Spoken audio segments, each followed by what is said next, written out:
देख ले गाना। गोड़ लगै छी सब गोटे के। हम छी कल्पना झा। आइ हम अपने लोकनिक बीच एकटा अपन रचना कजरी प्रस्तुत कऽ रहल छी।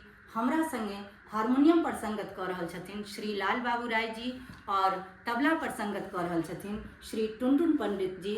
आशा करैत छी जे ई कजरी गीत अपने लोकनि के नीक लागत। जँ नीक लागत तऽ अपन आशीर्वाद जरूर देब। कि अरे रामा जमुना